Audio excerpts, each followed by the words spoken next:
Howdy, folks. Spencer here, and today I'll be addressing a question that Jeremy and Thomas had asked me prior to the stream I did with them back in April. That question being, how can they make ships more appealing without just following the meta?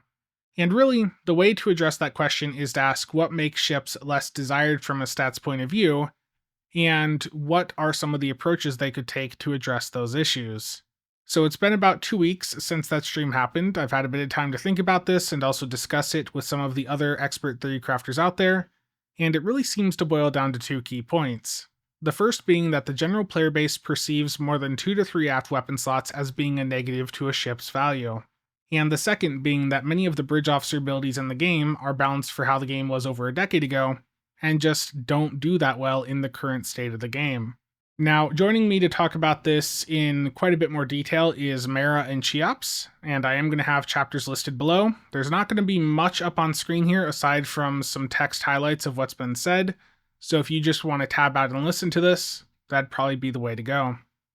So the first area here that, often comes up when people say ships are not desirable is the fact that they've got like a 4/4 weapon setup. So, how would you guys go about improving a 4/4 weapon setup? To start, I think that 4/4 weapon setups get a lot of shit that they don't deserve. I think there's a perception that they are bad or limited. Um, we can do some things to make them a little more flexible, but they're really not in as bad of a spot as people think they are. There's just this tone, this idea floating around that they are bad, and 4/4s are fine. Yeah, I mean, I tend to CSV a lot, so I'll still use a 4/4 ship with 4 cannons in front and 3 turrets in the back plus an Omni.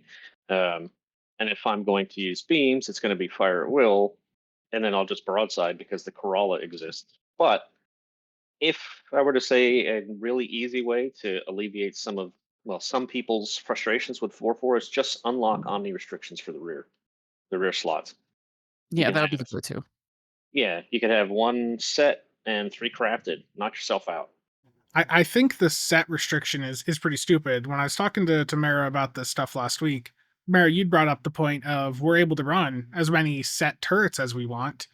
Mhm. So why doesn't the same apply to Omni beams? Because that is quite restrictive, and there's a lot of interesting set combos that people could run if you could run multiple set Omnis, but instead you're just limited to the one, which isn't great. Yeah, and they're the same sets as turrets that exist as Omnis. There's really no reason to have that one set Omni restriction. It doesn't really make any mechanical sense. It's just arbitrary. Yeah. And there's not like there's a ton of sets, and none of them are particularly overpowered. So you can combine as much as you want. You're really not going to, you know, blow everything up in the blink of an eye. Outside of if you're already able to do that. Yeah, my only hesitation with doing a complete removal of restrictions on Omnis is that because of the massive flexibility that provides, it kind of obsoletes arrays. That would be my one hesitation. But having some sort of restriction lift for the aft, or like a number cap that matches the amount of aft weapons we have, so like 4 max, that I'm okay with. I just, if I had the ability to run all Omnis on a FA build, I would never run arrays unless they had a power thing like the Terran Task Force array. Like, I would just never do it. I wonder if there's like, how would they code that? Like, would they limit them to F slots? Because currently you can put, 2 of them in the front if you want to. I don't know why anybody would do that, but you can. I wonder if they decided to do that, they would have to restrict Omnis for just rear slots, period. Yeah, I mean, personally, I don't particularly care about the like 1 or 2 niche and somewhat nonsensical setups that might throw Omnis in the 4. If someone's setup is lost in that case, okay. But like, if I really, really wanted to care about them, cap it at 4 Omnis on a build. Yeah. Mm. And again, if someone wants to run them all as set Omnis, let them. I mean, in some cases, that's going to be more money that the game's making because some of these set Omnis are in the Lobby store. And the Lobby store's, lost a bit of value in the past couple of years. That'd be a way to help give a boost of value back to some of those items. And like I said earlier, there's not many of them. There's like 4 Omnis I would consider running that are sets. and even then, one of them is just plasma. Yeah, and with regards to like sets and aft stuff, I want to see more of them. We've sort of stopped seeing sets recently, and I think that's a shame, both for variety and mechanical like interestingness. What was the last one? Was it Protostar, Tholian? Those two? Yeah, we've seen Yeah, some event sets like that. But yeah, you also think too, with like the 50th anniversary bundle and most of these bigger bundles, people will only go out and, end up picking up the ship or two that they want. If there was set bonuses there with those consoles, that would be more sales because people may want the entire set. yeah, and I want interesting, relevant set bonuses. They don't necessarily have to be stat sticks. But stat sticks are nice. I'd love to see more stuff that are like there's a proc, a couple proc based set bonuses that are like some are interesting but bad, and then some like the KCB assimilated module 2 piece are good and interesting for a build. And I'd love to see more of that kind of creativity show through in sets that makes fitting weapons into your build for like weapon reasons more than just having a specific weapon makes sense. Experiment. We the players love that. A lot of the really interesting things that they've come up with that they've just tried over the last year or two have like made their way into builds. I mean, not necessarily because they're fantastic, a lot of times just because they're fun and they're different. And, for other ways to boost the player base's perception of 4-4, we have seen broadsiding, get a bit of attention in recent times. And another idea that's popped up, it's not something they've done before, so I don't know how complex it would be for them to do.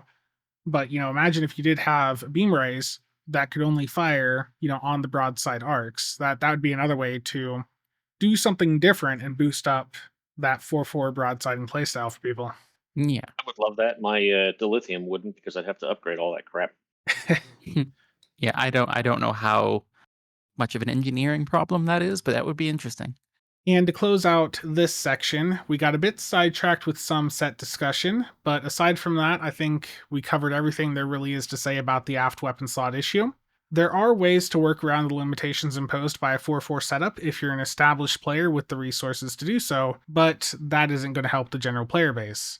So if the devs are wanting to boost the value of 4-4 setups, then the best way to go about doing so is to boost the value of aft weapon slots, which is done by adjusting the restrictions on Omni beams. Up it so people can run them in all of their aft weapon slots if they want, just like you can do with turrets on a cannon build, and allow folks to run a set Omni in each of those slots if they want. If I'm doing a 4-4 setup on cannons where I have dual cannons up front, or dual heavies and then 4 turrets aft, I can run all 4 of those turrets as set turrets. So if I can do it with a cannon build, it doesn't make sense that I can't do the same with a beam build with Omnis aft.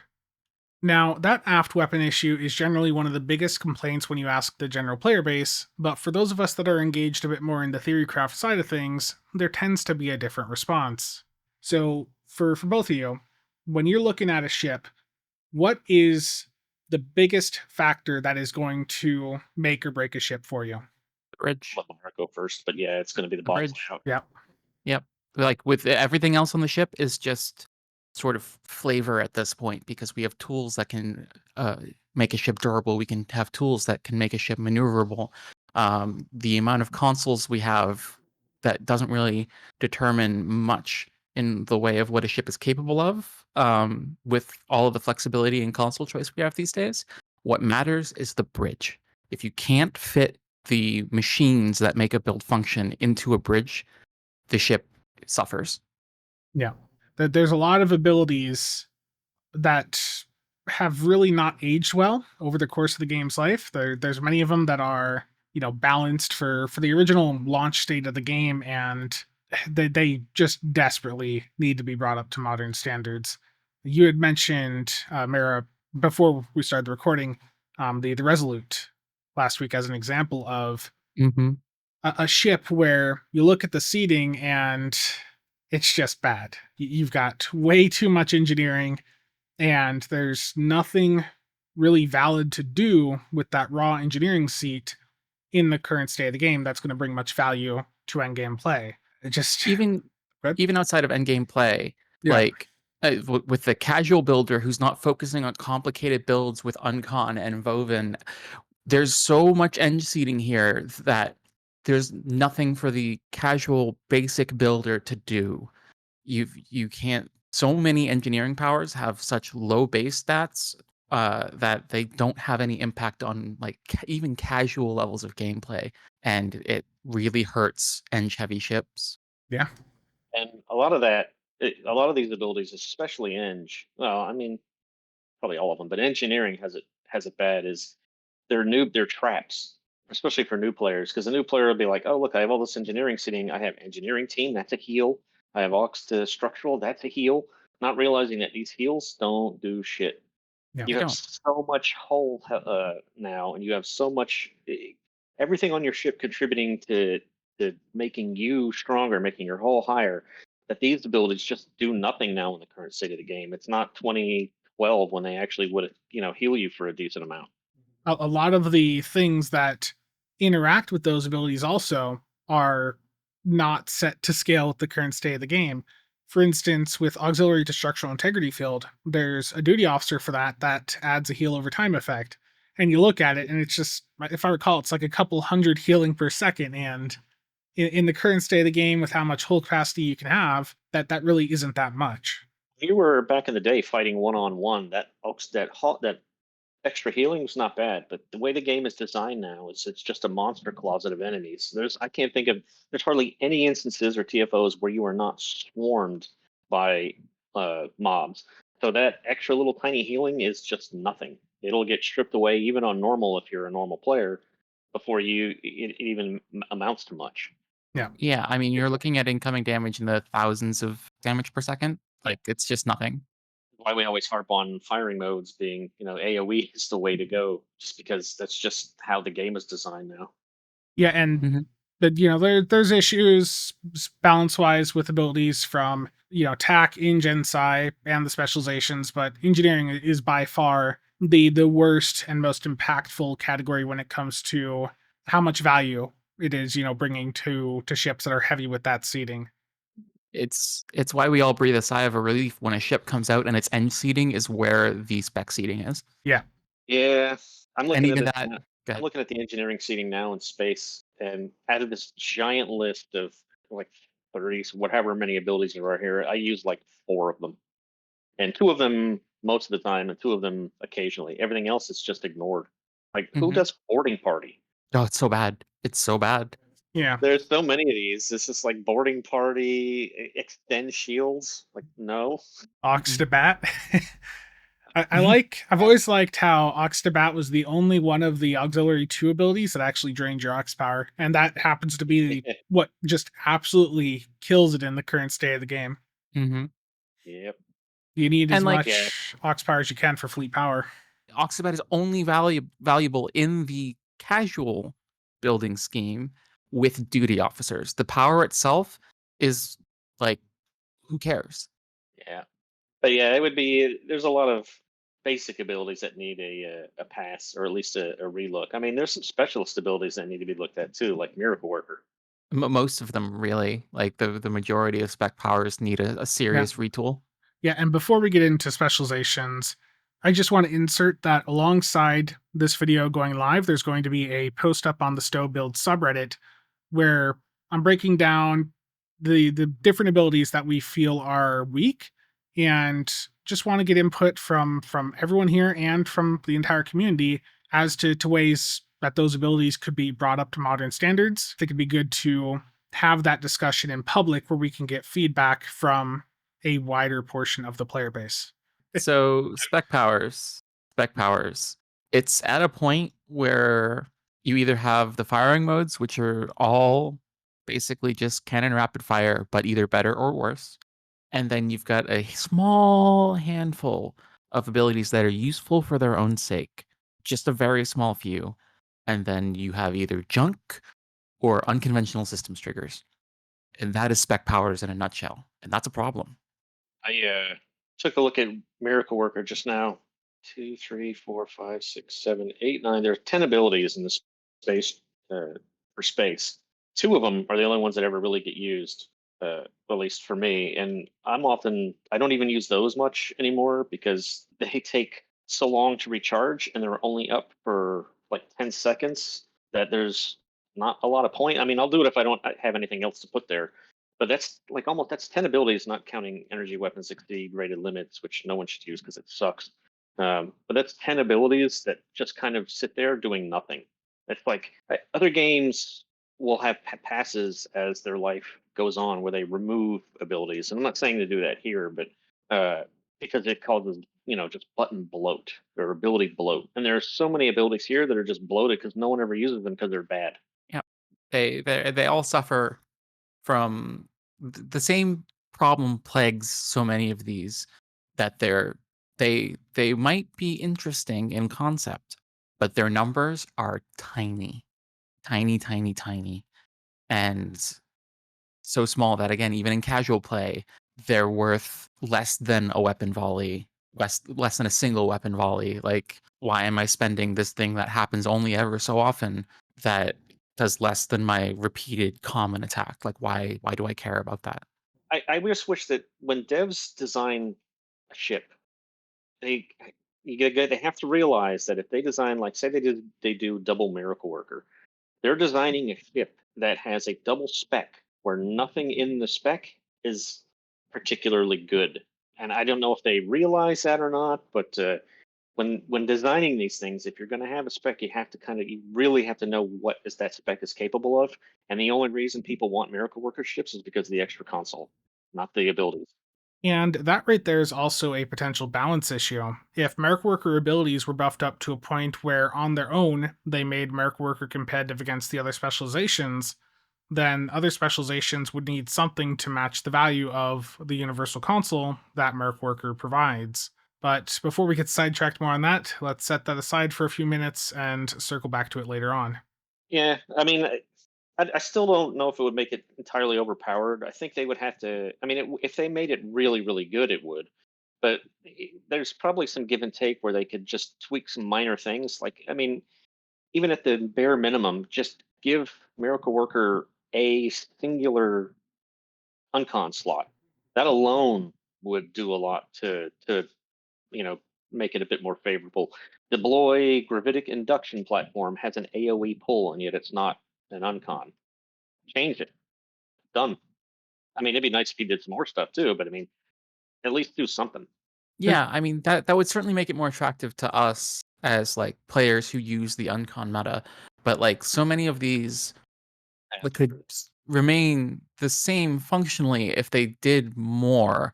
Like, destabilize warp core is like a dot that also, if the target dies, it causes an explosion. And that sounds really cool on the surface. Like, you can hit something big with it and it takes more damage, but the numbers are so tiny. And, like, Yeah, nanite repair payload is super clunky.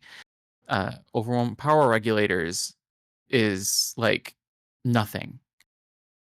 Like, the damage on it is nothing, and the disable on it just isn't enough for it to be worth the slot. Like, and this holds true across specs. Like, you can look at command, you can look at pilot, you can look at intel, and there's like one or two things that are good, and then almost everything is useless. Though the one in the best standing is temporal, honestly. yeah, I kind of like that the destabilized warp core. I was just thinking, like, if you made the damage a bit more, and then maybe had it chain when things died, that would also be pretty interesting. Maybe take a mixed armament synergy and narrow sensor bands and increase the duration by 5 seconds. Anything to make it better than it is now. Yeah, it ultimately is a situation of there just being a ton of abilities here that, yes, are really neat concepts. It's just the values on them are just way too low. And like you said, Mara, why should we care about investing into an ability that has a long cooldown and then does less damage than the single volley from our weapons? It just doesn't make sense. And it holds true not just for damage abilities, circling back to Oxtra Structural Integrity Field, why would I care to invest into a bridge officer heal like that when the passive healing I'm getting from traits or consoles is contributing exponentially more to my survivability? Yeah. And again, all three of us have thoughts on many of these bridge officer abilities. I'm re recording this in post, so I know Mara's already got several pages typed up. And again, I want to remind all of you, because I know some of you are going to have some thoughts as well, there is a stobuilds Reddit thread going up alongside this video where you can post your thoughts on how to modernize these abilities. There's no guarantee the devs are going to read everything there, or any of it, and certainly no guarantee that they're actually going to act on it, but if they're looking for ways to bring up the value of existing things in the game, then this thread will provide them with some ideas. Now, I want to just loop back to specialization firing modes. I think Temporal and Command do it right, where their firing modes are just buffs that run alongside the standard firing modes. And I think for the other specializations, they went about it the wrong way, where they made them just straight up firing modes where you can't use them alongside Fire Will, CSV, or whatever. I almost feel like with the balance pass for these specializations, like going back in and making it so that they're just buffs that run alongside the core firing modes would probably be a good move as well. Yeah, I mean, with that approach, surgical would definitely need to be down-tuned Yeah. by a bit, but for the most part, yeah, like they need to be running alongside.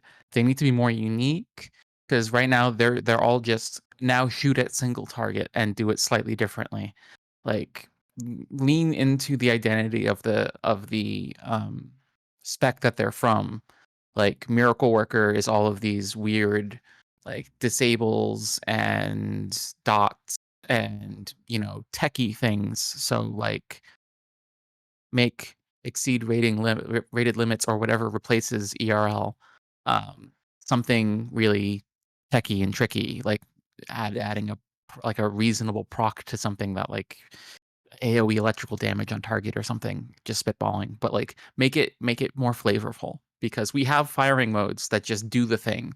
We have CRF and Overload, and those do more damage to a single target. We have FAW and CSV, which are do more damage to more targets. Like we have these specializations that are all about flavor. Why not make them super flavorful? Yeah. I know a lot of people love surgical strikes, and Spencer just made an enemy of the people by saying we should just turn that into a buff. It's like, give me back my surgical strikes, damn it. Well, the issue But because surgical exceed raid limits, because those count as firing modes, there's a bunch of interactions that you end up missing out on. Like you can't put as many procs on there for your competitive rep engines, cultural conquest. You're limiting your capability to interact with a bunch of things by using those specialization firing modes. there's also tons and tons of traits that just do nothing. Yeah. Because you're not using, beam overload, fire will, CSV, or whatever. I mean, I like that idea. I think it would be neat if each of those had their own thing. Like instead of a firing mode, surgical strikes was a buff to crit, but like Mara said, you'd have to bring that way down. So you activate CSV, you activate surgical strikes, and now all your shots, have a higher crit chance. You go into Miracle Worker, and you still maybe have the self drain, even though I think that's kind of stupid now. I think you could probably remove that. But you go into ERL, it just lessens the power drain on your weapons. Flyer or reroute reserves to weapons drains energy, but still uses your firing mode. There's tons of different things they could do like that. I just think that there'd be some complaints initially about it, depending on how they went about it. But I think for just long-term balance and making things just a bit more appealing, giving us different options that are going to be viable or competitive, but that would be the best way to go about it. And the nice thing about that too is like you have the legendary bug ship that has the extension trait for those things. You don't really necessarily have to change that all that much. It would just extend the buffs. Yeah. I'd probably want to add an additional feature to it. Like while these are up, gain X, depending on which spec is active. But like, making an enhancement to the buff instead of just an extender. But yeah, because I mean, if these were to change to buffs, then that trait's value would drop significantly unless you added something to it. And I don't want to take that kind of value away from people who paid for it. Yeah, that's always the danger with doing changes after people have gotten things that use whatever it is that they like. We've seen Yeah, abilities revamped in the game, though, many times before. So there is precedence to go back in and just completely revamp things. And yeah, it would potentially suck for some people at first, but I think once they realized the improvement potentials that this could offer, I think the majority of people would be fine with it. It seems kind of almost like they've kind of gotten scared to change things. Like, Yeah. I mean, how many times was beam overload changed over the course remember when this game first launched? It was like 5 or 6 times. Yeah. For reference, beam overload, there was a time where it was just buffing up a single shot for like just one weapon for a single shot, and that was it for the 10 to 15 seconds. Mm-hmm. Yeah. Now, looping back to what I said earlier about how if Miracle Worker abilities were buffed up, then that could be a balance issue due to the universal console slot Miracle Worker has, providing so much value. So there's a few ways that I feel that they could go about this. The easiest answer would be to just give every ship with a commander specialization seat a universal console slot, or perhaps just give it to every T6. At the end of the day, another console slot means people are buying or upgrading another console, so that'd just be more money for them. But that's not an answer that everyone's going to be satisfied with, and I do think that there's actually a better route to go. That being to lean into what each of the specializations focuses on. For instance, give command ships an extra hangar bay, give temporal ships something that interacts with science, that buffs it up, something for pilot to buff up maneuverability, intel something for damage. You get the idea, that they could keep it basic and give just a static buff, or if they really wanted to lean into it and create new monetization approaches, they could create, for instance, a specialization module or gear slot on ships, where they could then sell us different buff options as time goes on. That's a neat idea. And be still my heart, my friendship with 3 hangar bays. I know. Done me very happy. Also, I was just thinking too, Miracle Worker they have the thing where they get the specialist. Well, it specializes in opening up an extra console slot. Don't they also get the transwarp thing where they Yeah. can go faster, longer? Mm-hmm. So for some reason that has 2, but no other ship has that. So yeah, I like that idea. If certain specializations had innate things for the ship itself, that would be pretty cool. Yeah, lean more into the identity that specialization's meant to offer. So I think that's pretty much the main key points here. For a high level analysis, it's going to be just the fact that the majority of bridge officer abilities in the game are just not balanced to what we have in 2025. They're balanced, from like 2010 through 2012, that era of the game, and they just need to be brought up to modern standards. And for the player base at large, again, we covered some thoughts on how to boost up 4/4 weapon setups. There's ways to make those setups work, but most people are not very fond of some of those approaches. Anything else you guys want to add? I mean, the question how to make a ship more appealing without just following the meta. I mean, it's this. You have to you have to touch the Boff layout, or you have to touch the abilities. There's really not much else you can do outside of what they already do in terms of like 5/3, 4/4, what the weapons layout is, and that kind of thing. I mean, if they just make a ship and it's not the meta, then congrats, that's the ship that's not the meta. But they're going to have to really take a good look at how to do it, and I think the only way they really can do it is to mess around with the Boff layout and the specializations and the bridge officer abilities, because that's what a ship is. Yeah. It's what you can press. Yep. Like it comes down to being able to, as I said earlier, fit the machines that make a ship work. And when you're dealing with ships that have too much of one thing, where we've satisfied the machine's requirements, you're left with just nothing, because all these abilities are useless. And when you're left with nothing, that ship has just a ton of potential left on the table. When compared to looking at like the ships that we do, like the really optimal ships, they're tight. You can fit exactly what you need on the machine for the machines. Like you got your little package of tactical abilities, the little bits of engine you need, the size stuff you need for any given build archetype, and then the leftover space can be filled by things that work, that are useful, certain spec powers, certain dummy procs that we use to trigger traits. That stuff all fits. And bad ships, you can't do that. Yep, the only other way I could see to make ships more appealing without just following the meta is to fix the server so when I press my buttons, they happen. That's another video upcoming on the channel. Well, thank you both for joining in on this discussion. Hopefully, they take some of this feedback in, and I know it would be a bit of a time investment on their part to go through and bring a lot of these abilities up, but I think that is really the answer at the end of the day is things just got to be brought up to modern standards. Sounds good. Well, thanks for having me on, and thanks, Mara. And now I'm going to go hop in my Sagan. Thank you for having me. I don't appreciate how you pronounced Sagan there, Cheops. I will just say real quick, if the devs are listening, the balls on this man, after all three of you say it correctly, to then say Thagan was just astonishing. I'm sorry, I can't pronounce it correctly. People think I do it intentionally, but I don't. I It's know. just Okay, how I fine. say it.